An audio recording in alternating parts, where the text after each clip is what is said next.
ओमज्ञानतिमिरान्धस्य ज्ञानञ्जनशलाकया चक्षुरुन्धमलितमेन तस्मै श्रीगुरुवे नमः। श्रीचैतन्यमनोभीष्टं स्थापितं येन भूतले स्वयं रूपकदा मह्यं ददाति स्वपदान्तिकं। वन्देऽहं श्रीगुरुं श्रीयुतपदकमलं श्रीगुरुं वैष्णवाचं श्रीरूपं साग्रजातं सगण रघुनाथान्वितं तं सजीवं साद्वैतं सावधूतं परिजनसहितं कृष्णचैतन्यदेवं श्रीराधाकृष्णपादान् सगणललिता श्रीविशाखान्विताश्च नारायणं नमस्कृत्यं नरं चैव नरोत्तमं देवीं सरस्वतीं व्यासं ततो जयमुदीरये सुनतां स्वकथा कृष्ण पुण्ये श्रवणकीर्तनं हृदयन्तस्तु ये भद्राणि विदनोतु सहृषतां नष्टप्रायेषु भद्रेषु नित्यं भागवत सेवया भगवती उत्तम श्लोके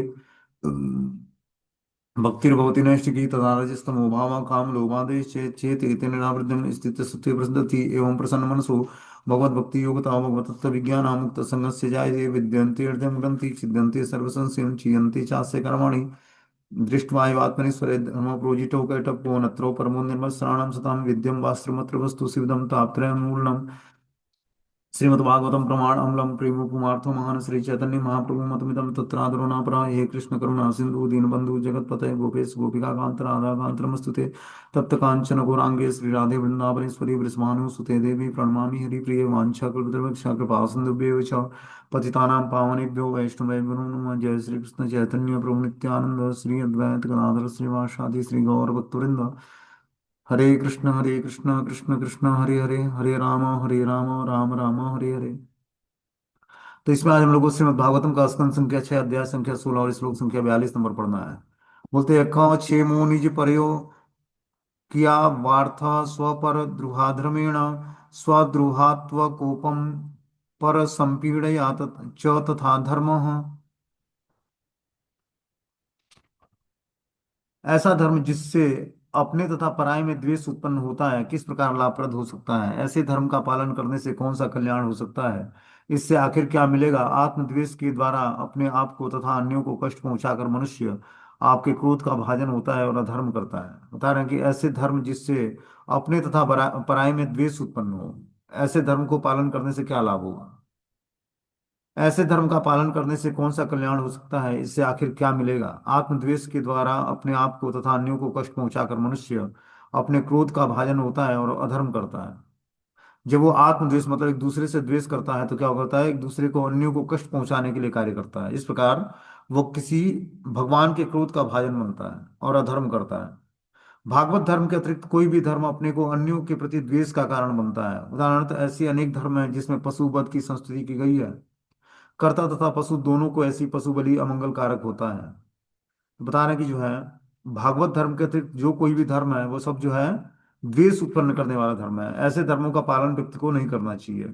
बोलते हैं भगवान जीवन के महाउद्देश्य से विचलित न होने वाले आपके दृष्टिकोण के अनुसार मनुष्य का वृत्तिपरक धर्म श्रीमद् भागवतम तथा भगवत गीता में उपदिष्ट है। जो मनुष्य आपके आदेशों के अनुसार इस धर्म का पालन करता है जड़ तथा चेतन समस्त जीवात्माओं को समान मानते हुए किसी को उच्च तथा निम्न नहीं मानता वे आर्य कहलाता है।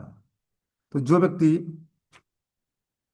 जीवन के महाउद्देश्य से विचलित न होकर और वृत्तिपरक धर्म के अनुसार श्रीमद् भागवतम और भगवत गीता को समझता है और उसके अनुसार उसके आदेश के अनुसार अपने जीवन जीता है तो धीरे धीरे वो उच्च तथा निम्न में भेदभाव नहीं करता और वो आर्य कहलाता है। इस प्रकार वो पूर्ण पुरुषोत्तम भगवान को प्रसन्न कर लेता है।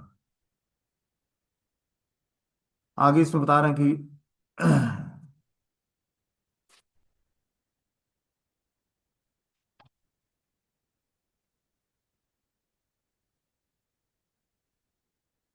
अहम वे सर्वभूतानि भूतात्मा भूत भावनम शब्द ब्रह्मम परम ब्रह्मम ममोभ्य शाश्वतीम तनु।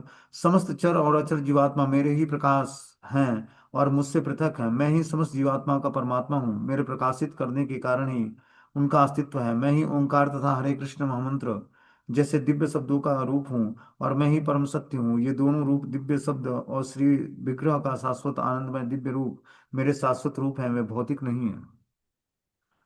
बता रहे हैं कि समस्त चर और अचर जीवात्मा मेरे ही प्रकाश हैं और मुझसे ही पृथक नहीं, मुझ और पृथक भी हैं। मैं ही समस्त जीवात्माओं का परमात्मा हूँ। मैं ही मेरे प्रकाशित करने के कारण ही उनका अस्तित्व है। मैं ही ओंकार या हरे कृष्ण महामंत्र जैसे दिव्य शब्दों का रूप हूँ और मैं ही परम सत्य हूँ। ये दोनों रूप दिव्य शब्द और से विग्रह का शाश्वत आनंदमय दिव्य रूप मेरे शाश्वत रूप है, वे भौतिक नहीं है। बोलते हैं, नारद तथा अंगिरा ने चित्रकेतु को भक्ति योग का उपदेश दिया। चित्रकेतु को अपनी भक्ति के कारण ही भगवान के दर्शन हुए। भक्ति के द्वारा क्रमशः अग्रसर होकर मनुष्य जब ईश्वर के पद प्रेम के पद को पहुंच जाता है, तब वो उसे प्रतिक्षण ईश्वर का दर्शन होता है। जैसा कि भगवत गीता में कहा गया है, जब कोई गुरु की बताई विधि से 24 घंटे भक्ति में लगा रहता है, तेषाम सतत युक्तानाम भजताम प्रीतिपूर्वकम, तो उसकी भक्ति अधिकाधिक आनंद प्रदान करती है।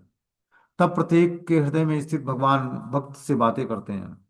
बता रहे हैं कि जब नारद तथा अंगिरा ने चित्रकेतु को भक्ति योग का उपदेश दिया, तो चित्रकेतु को अपनी भक्ति के कारण भगवान के दर्शन हुए, क्योंकि उन्होंने नारद और अंगिरा की कृपा को आकर्षित किया था। इस कारण से उनको भक्ति करके भगवान के दर्शन हुए। भक्ति के द्वारा क्रमशः अग्रसर होकर मनुष्य जब ईश्वर के प्रेम के पद पर पहुंच जाता है, जो भक्ति करते करते ईश्वर के प्रेम के पद तक पहुंच जाएगा, तब उसे प्रतिक्षण ईश्वर का दर्शन होगा। जैसा कि भगवत गीता में कहा गया है, जब कोई गुरु की बताई गई विधि से 24 घंटे भक्ति में लगा रहता है, तो उसकी भक्ति अधिकाधिक आनंदप्रद हो जाती है। गुरु के द्वारा बताए हुए निर्देश के अनुसार जब व्यक्ति भक्ति करता है, तब उसकी भक्ति जो है अधिकाधिक आनंद को प्राप्त करती है। तब प्रत्येक के हृदय में स्थित भगवान भक्त से बातें करते हैं। ददामी बुद्धि योगम तम एनु मामु पे थे, कि किस तरह तुम्हें मैं बुद्धि प्रदान करूंगा जिससे तुम मेरे पास आ सकोगे। चित्रकेतु को पहले उसके गुरुद्वय अंगिरा तथा नारद ने शिक्षा दिया, और उनके उपदेशों का पालन करते हुए वह इस योग्य बन सका कि ईश्वर का साक्षात्कार दर्शन कर सका। इसलिए अब भगवान उसे ज्ञान का सार समझा रहे हैं। तो नारद और अंगिरा ऋषि के कृपा से जो है, चित्रकेतु उनके उपदेशों का पालन करके योग्य बन सका कि वो ईश्वर ईश्वर का साक्षात दर्शन कर सके। और इस प्रकार भगवान अब उसको ज्ञान का सार बता रहे हैं कि ज्ञान का सार यह है कि वस्तुएं दो प्रकार की होती हैं, एक सत्य और दूसरा क्षणिक या मिथ्या। मनुष्य को इन दोनों का अस्तित्व समझना होगा। वास्तविक तत्व या सत्य तो ब्रह्म परमात्मा और भगवान है। श्री भगवान ने कहा कि वदन्ति तत्त्वविदस् तत्त्वं यज्ञानमद्वयम् ब्रह्मेति परमात्मेति भगवानिति शब्दते। परम सत्य के ज्ञाता तत्वविद इस अद्वैय वस्तु को ब्रह्म परमात्मा अथवा भगवान का कर पुकारते हैं। परम सत्य इन तीन रूपों में सदैव विद्यमान रहते हैं। तो परम सत्य का जो हम रियलाइजेशन करते हैं, वो तीन स्टेजेस पे होता है, ब्रह्म परमात्मा और भगवान। तो जो व्यक्ति ब्रह्म का रियलाइजेशन करता है, उसको भगवान या परमात्मा का रियलाइजेशन नहीं होता है। जो परमात्मा का रियलाइजेशन होता है, उसको भगवान का रियलाइजेशन नहीं होता है, वो ब्रह्म और परमात्मा का रियलाइजेशन करता है। लेकिन जो भगवान को रियलाइज करना चाहता है, वो ब्रह्म परमात्मा और भगवान तीनों को रियलाइज कर लेता है भक्ति करके। इसीलिए भक्ति योग सबसे सर्वश्रेष्ठ है। भक्ति योग के अलावा जो है ध्यान योग है, ज्ञान योग है, ये सब जो है योग तो है, लेकिन इसमें पूर्णता प्राप्त नहीं होती है। पूर्णता तो भक्ति योग के पालन से ही होती है। जब हम श्रवणम कीर्तनम विष्णु स्मरणम पाद सेवनम अर्चनम वंदनम दास्यम साख्यम आत्मनिवेदनम, जो भक्ति के मेथड बताया है प्रहलाद महाराज ने, जब इसका हम पालन करते हैं, तब जाकर हम भक्ति में सफल हो पाते हैं। आगे बता रहे हैं कि लोके वित्त महात्मानम लोकम चात्मनि संततम उभयम च मया व्याप्यम मयि चेयो भयम कृतम। बद्ध जीव इस भौतिक जगत में जिसे वह सुखों के साधन से भरा हुआ समझता है, यह सोचकर विस्तार करता है कि वही इस जगत का भोक्ता है। इसी प्रकार यह भौतिक जगत जीवात्मा के सुख के साधन स्वरूप विस्तार करता है। इस प्रकार दोनों ही विस्तार करते हैं, किंतु दोनों ही मेरी शक्तियां शक्तियां होने के कारण मुझसे युक्त हैं। परमेश्वर होने के कारण मैं इन फलों का कारण हूँ, और मनुष्य को यह जानना चाहिए कि ये दोनों ही मुझ में व्याप्त हैं। क्या बता रहे हैं कि बद्ध जीव इस भौतिक जगत में जिसे वह सुख के साधनों से भरा हुआ समझता है, यह सोचकर विस्तार करता है कि वह इसी जगत में भोगता है। इसी प्रकार यह भौतिक जगत जीवात्मा के सुख के साधन स्वरूप विस्तार करते हैं। भौतिक जगत में बद्ध जीवात्मा सुख के साधनों से भरा हुआ समझता है अपने को, और यह सोचकर विस्तार करता है कि वह इसी जगत में भोगता बना रहेगा, कि मैं इस भौतिक संसार में हर वस्तु को भोगूंगा। इसके लिए क्या करता है, वह सुख के साधनों को इकट्ठा करता है। इसी प्रकार यह भौतिक जगत जीवात्मा के सुख के साधन विस्तार करते हैं। इस प्रकार दोनों ही विस्तार करते हैं, किंतु दोनों ही मेरी शक्तियां होने के कारण मुझसे युक्त हैं। परमेश्वर होने के कारण मैं इन फलों का कारण हूँ, और मनुष्य को यह जानना चाहिए कि दोनों ही मुझ में व्याप्त हैं। तो भगवान से यहाँ बताना चाहते हैं कि मुझसे कोई भी स्वतंत्र वस्तु नहीं है जिसको जीवात्मा भोगना चाहता हो। भौतिक जगत में जो भी हम सुख के साधन जुटाते हैं, वो भगवान से स्वतंत्र नहीं है। आगे बता रहे हैं कि मायावादी दर्शन सभी वस्तुओं को गुण की दृष्टि से श्री भगवान या परम ब्रह्म के तुल्य मानते हैं, फलतः प्रत्येक वस्तु को पूजनीय समझते हैं। जो मायावादी दर्शन है उसके अनुसार प्रत्येक गुण की दृष्टि से श्री भगवान या परम ब्रह्म के तुल्य माना गया है हर वस्तु को। तो प्रत्येक वस्तु को पूजनीय समझते हैं वो। जीवात्मा ब्रह्म बस यह मान बैठता है कि भौतिक तत्व उनके भोग के साधन है, और वे अपने को उसका भोक्ता मान बैठता है। किंतु इनमें से कोई भी स्वतंत्र नहीं है, ये दोनों भगवान की शक्तियां हैं, इनका मूल कारण श्री भगवान ही है। यद्यपि ईश्वर की शक्तियों का प्रसार ही यह मूल कारण है, किंतु इससे यह नहीं समझ लेना चाहिए कि ईश्वर ने स्वयं विभिन्न प्रकार से विस्तार किया है। आगे बता रहे हैं, यथा सुसुप्त पुरुषो विश्वम पश्यति चात्मनि आत्मा मेक देशस्थम मन्यते स्वप्न उत्थितम एवं जागरणादीनि जीव स्थानानि चात्मनः माया मात्राणि विज्ञायम तद द्रष्टार परम स्मरेत। जब मनुष्य गाढ़ निद्रा में होता है तो वह स्वप्न देखता है और अपने अंतर में विशाल पर्वत और नदियां या संभवतः संपूर्ण ब्रह्मांड को भी देखता है। यद्यपि ये सारे वस्तु अत्यंत दूर हैं, किंतु कभी कभी जब वो स्वप्न में से जगता है तो अपने को मनुष्य रूप में एक स्थान पर बिस्तर पर लेटा हुआ पाता है। तब वो अपने को अनेक स्थितियों में पाता है, यथा विशेष राष्ट्रीयता, परिवार आदि में। और प्रगाढ़ निद्रा, स्वप्न और जागृत की ये समस्त अवस्थाएं भगवान की शक्तियां हैं। मनुष्य को इन अवस्थाओं के मूल सृष्टा को, जो इनसे प्रभावित नहीं होता, सदैव स्मरण रखना चाहिए। तो बता रहे हैं कि जब मनुष्य गाढ़ निद्रा में सोया हुआ होता है तो वह स्वप्न देखता है और स्वप्न में अनेक वस्तुएं देखता है, विशाल पर्वत, नदियां, संपूर्ण ब्रह्मांड को देखता है। सारी वस्तुएं अत्यंत दूर हैं, किंतु कभी कभी जब वो स्वप्न देखता है तो मनुष्य को लगता है कि वो एक स्थान पर बिस्तर पर ही लेटा हुए सारी चीजें एक जगह पर देखता है। तब वो अपने को अनेक स्थितियों में पाता है, यथा विशेषता, राष्ट्रीयता, परिवार आदि में। प्रगाढ़ निद्रा, स्वप्न या जागृत की ये समस्त अवस्थाएं भगवान की ही शक्तियां हैं। मनुष्य को इन अवस्थाओं के मूल सृष्टा, जो इनसे प्रभावित नहीं होते, सदैव स्मरण रखना चाहिए कि जो इन सब वस्तुओं के मूल स्रोत हैं, उस भगवान को सदैव स्मरण रखना हर एक जीवात्मा का धर्म है। बोलते हैं, एन प्रसुप्त पुरुषम स्वाप्यम वेदात्मनस्तदा सुखम च निर्गुणम ब्रह्मम तमात्म वेहिमाम।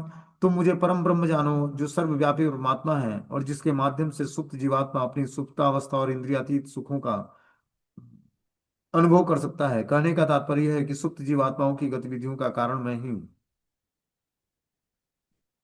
भगवान बता रहे हैं किसको?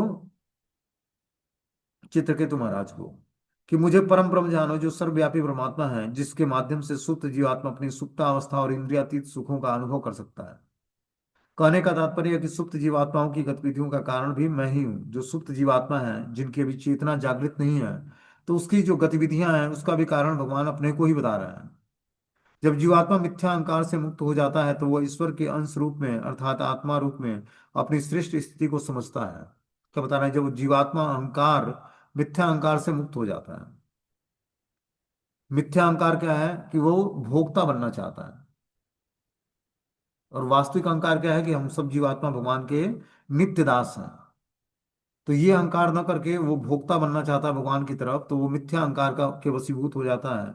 और बताना कि जब जीवात्मा मिथ्या अहंकार से मुक्त होता है तो वह ईश्वर के अंश रूप में, अर्थात आत्मा रूप में अपने श्रेष्ठ स्थिति को समझता है। फलस्वरूप सुप्तावस्था में भी जीवात्मा ब्रह्म के कारण सुख का अनुभव करता है।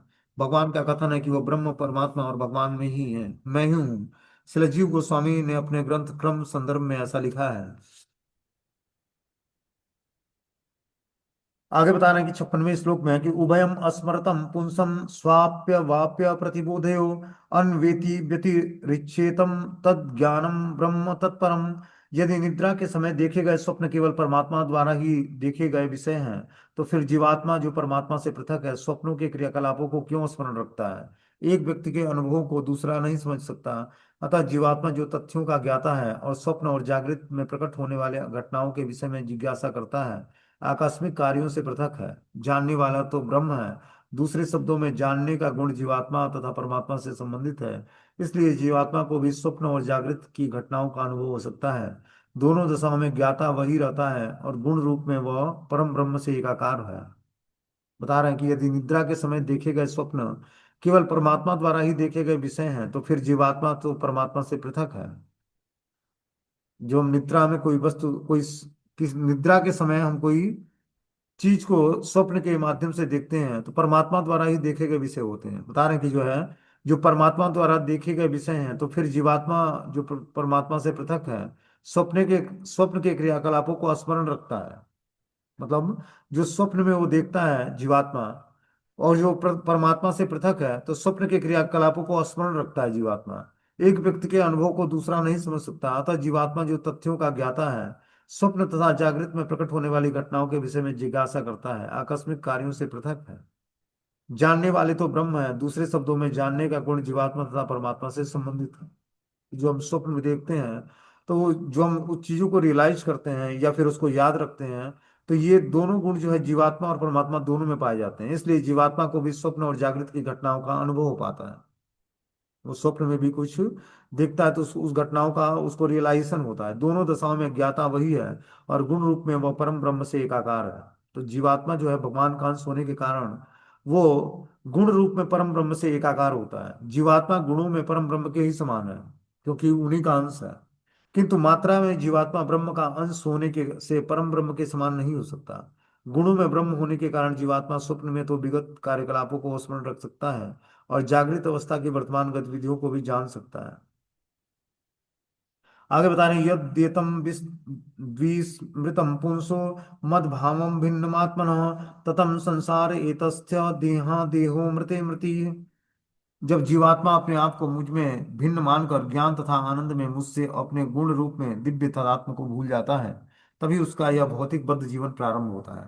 क्या बता रहे हैं?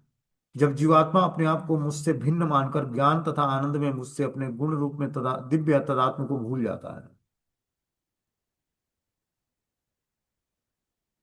कि जब जीवात्मा अपने को भगवान से भिन्न मानता है और ज्ञान और आनंद में मुझसे अपने गुण रूप में दिव्य तदात्म को भूल जाता है, तब उसका इस भौतिक बद्ध जीवन प्रारंभ होता है। जब भगवान से अपने संबंध को भूल जाता है, ठीक है ना, आनंद और गुणों के हिसाब से, जो कि उसका दिव्य तदात्म भगवान से है, उसको भूल कर वो भौतिक जगत में बद्ध जीवन उसका प्रारंभ होता है। कहने का अभिप्राय यह है कि वह मुझसे तदात्म न मानकर अपने सांसारिक विस्तारों में यथा पत्नी संतान धन में अभिरुचि दिखाने लगता है।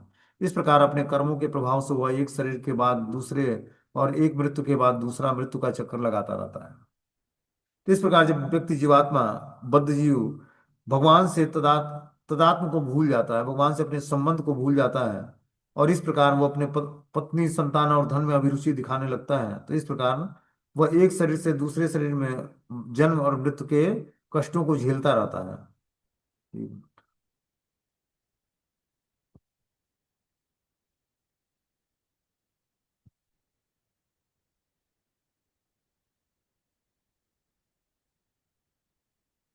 तो ऐसा किस लिए होता है? भगवान से अपने संबंध विमुख होने के कारण हम इस भौतिक संसार में फिर से बद्ध अवस्था में आ जाते हैं। कहने का अभिप्राय यह है कि वह मुझसे तदात्म न मानकर अपने सांसारिक विस्तारों में अथवा पत्नी संतान और धन में अभिरुचि दिखाने लगता है। इस प्रकार अपने कर्मों के प्रभाव से एक शरीर के बाद दूसरे शरीर और एक मृत्यु के बाद दूसरी मृत्यु का चक्कर लगाता रहता है। आगे बता रहे हैं कि वैष्णव कवि जगदानंद पंडित ने प्रेम विवर्त नामक ग्रंथ में लिखा है कि कृष्ण बहिर्मुख हैया भोग वांछा करे, निकटस्थ माया तारे झापटिया धरे। ज्यों ही जीवात्मा अपने स्वाभाविक स्थिति को भूलकर परमेश्वर से एकाकार होने की चेष्टा करता है, उसी क्षण बद्ध जीवन शुरू हो जाता है। जब जीवात्मा अपनी वास्तविक स्वाभाविक स्थिति को भूल जाता है कि मैं भगवान कृष्ण का नित्य दास हूँ, इस बात को भूलकर वो भगवान से के समान एकाकार होना चाहता है। ऐसी चेष्टा करने मात्र से भर में ही वो बद्ध जीवन उसका शुरू हो जाता है। जीवात्मा तथा परमात्मा में गुणात्मक तथा मात्रात्मक सादृश्य का विचार उठना ही बद्ध जीव का मूल कारण है। कि उसके अंदर थोड़ा सा गुण और मात्रा के अनुसार भगवान के जो गुण और मात्राएं हैं उसमें थोड़ी सी समानता आती है, तो बद्ध जीव अपने को परमेश्वर के समान ही मानने लगता है। इस कारण से वो परमेश्वर को और जीवात्मा के अंतर को भूल जाता है और बद्ध जीवन उसका वहीं से शुरू हो जाता है। बद्ध जीवन का अभिप्राय है एक शरीर त्याग कर दूसरा ग्रहण करना और मरने के बाद पुनः मृत्यु को स्वीकार करना। तो इस प्रकार जीवात्मा जो है भगवान से तदात्म होना या गुणात्मक या मात्रात्मक दृष्टि से अपने को उनके समान मानते हुए वो भगवान के अस्तित्व को ठुकरा देता है और क्या करता है, अब बद्ध अवस्था में चला जाता है। आगे बता रहे हैं कि लब्ध वेह मानुषी योनि ज्ञान विज्ञान संभवम आत्मानं यो न बुद्धेतम न क्वचित क्षेम मापनुयात। वैदिक ज्ञान तथा उसके व्यवहार के माध्यम से आत्म साक्षात्कार द्वारा मनुष्य अपने जीवन में सिद्धि प्राप्त कर सकता है। ऐसा भारत में जन्म लेने वाले मनुष्य के लिए विशेष रूप से संभव है। जो मनुष्य ऐसी उपयुक्त परिस्थितियों में जन्म लेकर अपने आप को नहीं जान पाता, वो परम सिद्धि को प्राप्त कर सकने में अक्षम रहता है, भले ही वह स्वर्ग लोक को प्राप्त क्यों न कर ले। क्या बता रहे हैं यहाँ पर? कि वैदिक ज्ञान तथा उसके व्यवहार के माध्यम से आत्म साक्षात्कार द्वारा मनुष्य अपने जीवन की सिद्धि प्राप्त कर सकता है। जो वेदों के ज्ञान है, वैदिक ज्ञान, उसको व्यवहारिक जीवन में हम उतारेंगे तो धीरे धीरे हम आत्म साक्षात्कार करके जो मनुष्य जीवन की परम सिद्धि है उसको प्राप्त कर लेंगे, मतलब हरि भक्ति को प्राप्त कर लेंगे। ऐसा भारत में जन्म लेने वाले मनुष्य के लिए विशेष रूप से संभव है। तो भारत में जिस मनुष्य ने जन्म लिया उसके लिए ये संभव है कि वो धीरे धीरे जो है वैदिक ज्ञान को अपने व्यवहार में सीख कर व्यवहार में उतारे और धीरे धीरे आत्म साक्षात्कार के रास्ते पर आगे बढ़कर जीवन की परम सिद्धि को प्राप्त कर पाए। बोलते हैं कि ऐसे भारत में जन्म लेने वाले मनुष्य के लिए यही विशेष रूप से संभव है। जो मनुष्य ऐसे उपयुक्त परिस्थिति में जन्म लेकर अपने आप को नहीं जान पाता, वो परम सिद्धि को प्राप्त कर सकने में अक्षम रहता है, भले ही वह स्वर्ग लोक को प्राप्त क्यों न कर ले। बता रहे हैं कि जो जन्म लेने वाले मनुष्य के लिए विशेष रूप से संभव है कि वो वैदिक ज्ञान का पालन करके आत्म साक्षात्कार में आगे बढ़कर मनुष्य जीवन की परम सिद्धियों के ज्ञान को प्राप्त कर सके। ऐसे भारत में जन्म लेने वाले मनुष्य के लिए विशेष रूप से संभव है। जो मनुष्य ऐसी उपयुक्त परिस्थिति में जन्म लेकर अपने आप को नहीं जान पाता, वो परम सिद्धि को प्राप्त करने में अक्षम रहता है, भले ही वो स्वर्गलोक को प्राप्त क्यों न कर ले। बोले इस कथन की पुष्टि श्री चैतन्य चरितमृत में मिलती है कि भगवान चैतन्य ने कहा है कि भारत भूमि ते हिले मनुष्य जन्म यार, जन्म सार्थक कर करी पर उपकार। भारत भूमि में जन्म लेने वाले प्रत्येक प्राणी विशेषतया मानव वैदिक ज्ञान तथा उसके व्यवहार के द्वारा परम साफल्य प्राप्त कर सकते हैं। स्वयं सिद्ध होने का वह संपूर्ण मानव समाज में आत्म साक्षात्कार के लिए सेवा कार्य कर सकता है। परोपकार करने की यही सर्वोत्तम विधि है कि और जो जीवात्मा किसी पर परोपकार करना चाहता है। बता रहे हैं भारत भूमि में जन्म लेने वाला प्रत्येक प्राणी का विशेषतः मानव वैदिक ज्ञान तथा उसके व्यवहार के द्वारा परम साफल्य प्राप्त कर सकता है। कि जो व्यक्ति मनुष्य जीवन लिया भारत में, वो अपने प्राणी विशेषता मानव वैदिक ज्ञान तथा उसके व्यवहार के द्वारा परम सफलता प्राप्त कर सकता है। क्या करके? वैदिक ज्ञान को सीख कर और उसको व्यवहार में अपने उतार ले, तब वो धीरे धीरे उसका जीवन सफल हो जाएगा। स्वयं सिद्ध होने पर वह संपूर्ण मानव समाज के आत्म साक्षात्कार के लिए सेवा कार्य कर सकते हैं। परोपकार करने की यही सर्वोत्तम विधि है। बता रहे हैं, किसी पर अगर हमें परोपकार करना है तो क्या करना पड़ेगा? उसको हरे कृष्ण मंत्र से जोड़ देना पड़ेगा। दान भारत भूमि में जन्म लेने वाले प्रत्येक प्राणी विशेषतया मानव वैदिक ज्ञान तथा उसके व्यवहार के द्वारा परम साफल्यता प्राप्त कर सकते हैं। स्वयं सिद्ध होने पर वह संपूर्ण मानव समाज के आत्म साक्षात्कार के लिए सेवा कार्य कर सकता है। परोपकार करने की यह सर्वोच्च विधि है कि और जो जीवात्मा किसी पर परोपकार करना चाहता है तो उसको क्या करना पड़ेगा? उसको आत्म साक्षात्कार के मार्ग पर आगे बढ़ाने के लिए प्रयास करना पड़ेगा। आगे बता रहे हैं, स्मृत्य हायम पर क्लेशम ततम फल विपर्ययम अभयम चाप्या निहायम संकल्पा द्वीर में कभी। यह स्मरण रखते हुए कि कर्म फल हेतु समस्त कर्मों के क्षेत्र में बड़ी बड़ी अड़चने आती हैं और अच्छा के विपरीत फल प्राप्त होता है, चाहे वे भौतिक कर्मों से उत्पन्न हो या वैदिक ग्रंथों द्वारा बताए गए सकाम कर्म के फल हो। बुद्धिमान मनुष्य को चाहिए कि वह सकाम कर्म की इच्छा से पर फल हो। बुद्धिमान मनुष्य को चाहिए कि वह सकाम कर्मों की इच्छा का परित्याग कर दे, क्योंकि ऐसी चेष्टाओं से जीवन का परम उद्देश्य प्राप्त नहीं हो सकता है। तो देखो, हमारे दो तरह की चेतना होती है, एक तो है भौतिक चेतना, एक आध्यात्मिक चेतना। तो जब हम आध्यात्मिक चेतना हमारी जागृत हो जाती है तब हम सारी चीजों को धीरे धीरे स्पिरिचुअल देखते हैं। और जब तक भौतिक चेतना जागृत है और आध्यात्मिक चेतना जागृत नहीं है, तब तक हर वस्तु का रियलाइजेशन हम भौतिक स्तर पर करेंगे और हमारी डिमांड भी भौतिक स्तर पर होगी भगवान से। लेकिन जब हम आध्यात्मिक चीजों को स्वीकार करते हैं तो धीरे धीरे हमारी चेष्टाएं जीवन के परम उद्देश्य की तरफ आगे बढ़ती हैं कि आखिर मनुष्य जीवन मिला तो इसके जीवन का उद्देश्य क्या है, किस उद्देश्य पर हमें कार्य करना चाहिए। ये तभी हमें पता लगेगा जब हम सकाम कर्मों की इच्छाओं का परित्याग करेंगे। दूसरी ओर यदि कोई कर्म फलों के हेतु निष्काम भाव से कर्म करता है, अर्थात वह भक्ति कार्यों में लगता है, तो दयनीय स्थिति से मुक्त रहकर वह जीवन का परम उद्देश्य प्राप्त कर सकता है। इस पर विचार करके ही मनुष्य को चाहिए कि भौतिक कामनाओं का परित्याग करे। तो यहाँ बता रहे हैं कि जो है, यदि कोई कर्म फलों के हेतु निष्काम भाव से कर्म करता है, अर्थात वो भक्ति कार्यों में लगा रहता है, तो दयनीय स्थितियों से मुक्त रहकर वह जीवन का परम उद्देश्य प्राप्त कर सकता है। बस भक्तिमय जीवन को स्वीकार करने मात्र से जीवन के परम उद्देश्य के प्रति वो आगे बढ़ जाएगा। इस प्रकार विचार करते हुए मनुष्य को चाहिए कि भौतिक कामनाओं का परित्याग करे, तभी वो आध्यात्मिक जीवन में आगे बढ़ पाएगा। सुखाय दुख मोक्षाय कुर्वात्यम दंपति क्रिया ततो निवृत्त प्राप्ति दुखस्य च सुखस्य च। पुरुष तथा स्त्री जैसी दंपत्ति के रूप में कई प्रकार से पारस्परिक सहयोग करके सुख प्राप्त करने तथा दुख को कम करने के लिए कई प्रकार से योजनाएं बनाते हैं, किंतु कामनाओं से पृथक होने के कारण उसमें कर्मों से न तो कोई कभी सुख प्राप्त होता है और न ही दुख में कमी आती है, उल्टे ये भारी दुख के कारण बनते हैं। क्या बता रहे हैं यहाँ पर कि पुरुष तथा स्त्री जैसे दाम्पत्य के रूप में कई प्रकार से पारस्परिक सहयोग करके सुख प्राप्त करने और दुख को कम करने के लिए कई प्रकार की योजनाएं बनाती हैं, किंतु कामनाओं से पूर्ण होने के कारण उनके कर्मों से न तो कभी सुख प्राप्त होता न ही दुख दुख में कमी महसूस होती है, उल्टे ये भारी दुख के कारण बनते हैं। आगे बता रहे कि एवं विपर्य बुद्धियां दृढ़ाम ज्ञान विज्ञान भी मानिनाम आत्मनश्च गति सूक्ष्म आस्थान नत्रय विलक्षणाम दृष्ट श्रुत भी मात्रा भी निर्मुक्तम स्वेन तेजसा ज्ञान विज्ञान संतृप्तो मद भक्त पुरुषों भवेत।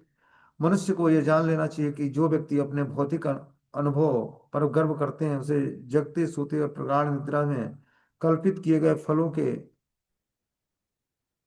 विपरीत फल मिलता है। बता रहे हैं कि मनुष्य को यह जान लेना चाहिए कि जो व्यक्ति अपने भौतिक अनुभव पर गर्व करता है उसे जगते सोते और प्रगाढ़ निद्रा में कल्प कल्पित किए गए फलों के विपरीत फल मिलता है। मनुष्य को यह नहीं समझना चाहिए कि यद्यप भौतिकतावादी व्यक्ति के लिए आत्मा को देख पाना दुष्कर है, तो भी वह इन समस्त परिस्थितियों से परे है और उसे अपने विवेक के आधार पर इस जन्म में तथा अगले जन्म में कर्म फलों की इच्छा का परित्याग कर देना चाहिए। इस प्रकार दिव्य ज्ञान में अनुभवी बनकर ही किसी को मेरा भक्त बनना चाहिए।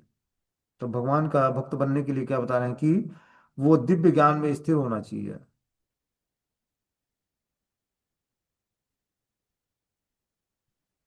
भौतिकतावादी व्यक्ति के लिए आत्मा को देख पाना दुष्कर है, तो भी इन समस्त परिस्थितियों में भी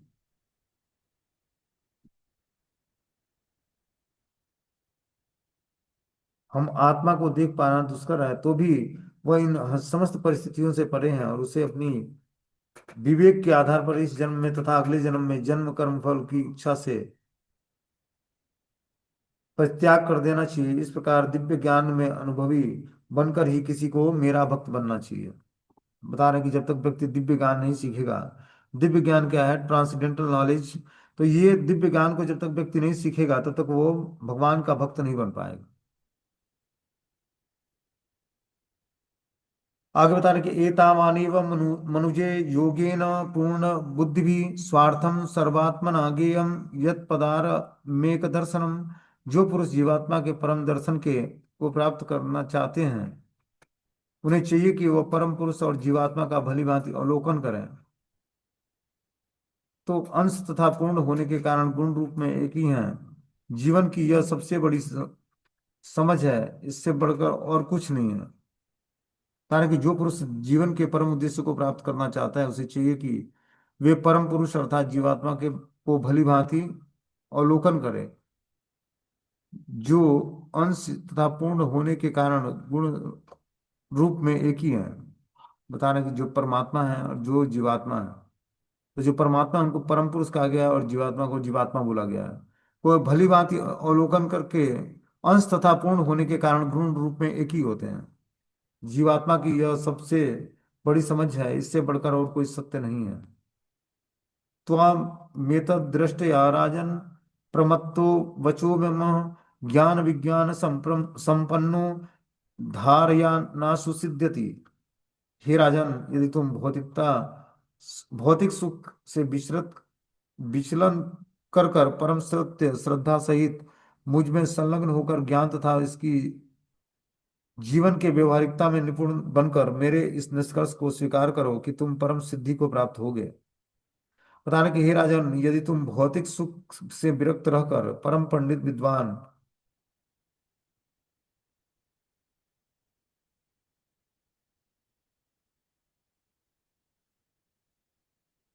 हे राजनी, यदि तुम भौतिक सुख से विरक्त रहकर परम श्रद्धा सहित मुझ में संलग्न होकर ज्ञान तथा इसकी जीवन की व्यवहारिकता में निपुण बनकर मेरे जीवन मेरे इस निष्कर्ष को स्वीकार करो, जो तुम परम सिद्धि को प्राप्त हो गए।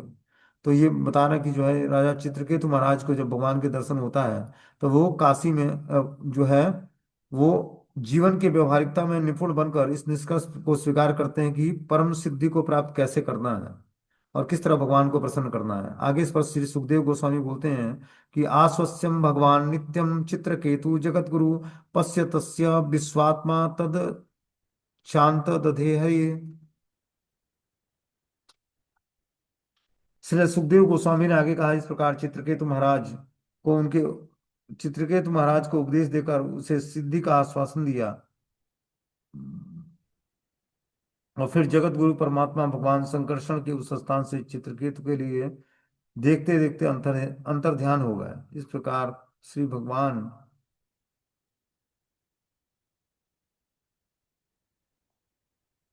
पता नहीं, इस प्रकार चित्रकेतु को उपदेश देकर उससे सिद्धि का आश्वासन देकर जगत गुरु परमात्मा भगवान संकर्षण उस स्थान से चले गए। और इस उस स्थान पर चित्रकेतु के देखते देखते भगवान अंतर ध्यान हो गया। इस प्रकार चित्रकेतु महाराज को भगवान के दर्शन हो गए। फिर चित्रकेतु महाराज ने भगवान संकर्षण का बहुत ही अवभगत किया। और फिर जीवन के अंत में बता रहे हैं कि चित्रकेतु को देखते देखते भगवान अंतर ध्यान हो गए। इस प्रकार चित्रकेतु की मृत्यु हो गई और फिर जो है भगवान वहां से अंतर ध्यान हो जाते हैं। अब आगे जो है 17वां अध्याय है, इसको हम लोग कल सुनेंगे। हरे कृष्णा। कोई क्वेश्चन है तो आप लोग पूछ सकते हो।